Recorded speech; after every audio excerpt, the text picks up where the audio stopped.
Project de jour is to replace the center console, which is kind of missing. Unfortunately, can't use the same one because the back, I gained inches there and it doesn't fit. So I'll try and get this in there real quick so you can kind of get a glimpse of what it looks like. So let's flash back just a little bit to about a year ago when I replaced the firewall that was jutting into the passenger compartment, keeping the passenger seat from going back all the way, and was a little bit high, and so I just wanted to get rid of it. And then so I made it out of steel and insulated it well, and this I was just putting in better sealing because I had a couple of leaks where I could feel some heat coming through. It created a gap where the old center console reached not quite to the back wall, and so I needed to do something about that. I decided to make my own aluminum center console. Lower it a little bit, push it all the way back to the wall, and let's do it. Okay, so we're working with the Eastwood, and we're going to try and do the spool gun to weld up this aluminum center console. So what do you have to do with a MIG to make it weld aluminum? You need to take off the MIG torch, and it basically comes out like that with one little lead. I'll show you where that goes. So just like changing wire, you disconnect the wires, and then you unscrew this little catch, and all it does is just catch a notch in there, and you take the MIG torch out and you add the spool gun. Now the spool gun has its own wire feed, so it doesn't use this one, and of course it's for aluminum welding. So that's what we're going to do. So that part's pretty simple. Then we have to do one more thing here, and that is to flip that, and I think it changes polarity. I'm not sure what it does there, but so changing this out, put the spool gun thing in there, disconnect that, and flip the switch. Now, last thing is to switch to argon. 100% argon. So this is the lead for the 75-25 mix. So here is the argon. It is under here, and we still got gas, but it's leaking. So need to get that. Probably it's just because I loosen it when I unscrew it, make it easier to turn. So anyways, we'll fix that and we'll do a little test and see if we're ready to practice some.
So we got this other side to put on, and it also will be tilted in like that one will be.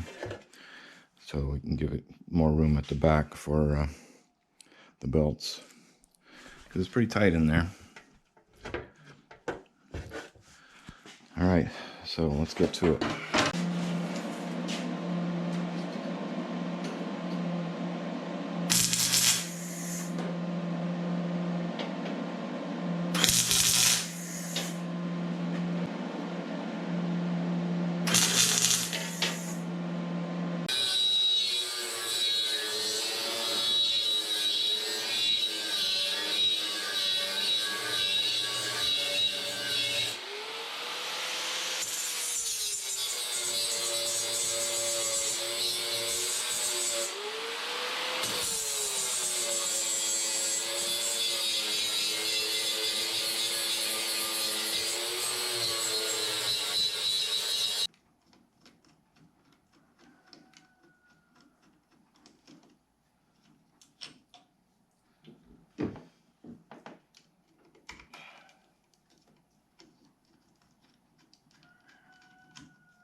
Yeah, it won't sit nearly that high. I got to work on that front part and get it.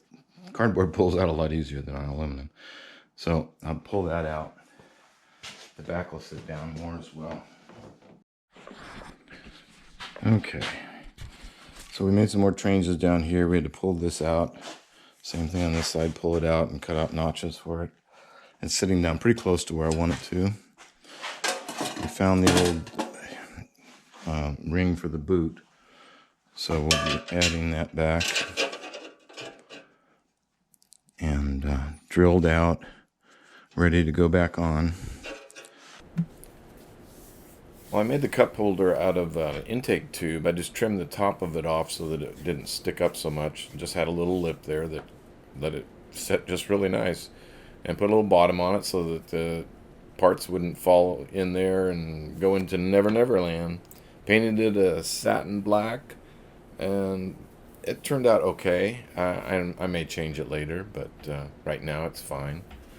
It does have brackets front and rear to hold the console pretty stable. I bet you small people could probably stand on it without having any real big problem. And I like the way it looks. It turned out nice. I'm happy with it. And it works. I mean, the shifter is not interfered with. I can still see the gauges. Can't see the water gauge if I'm in third gear. So I suppose that's a little bit of a problem. But I'll deal with that. And so here we're going through the gears. Let's have some fun.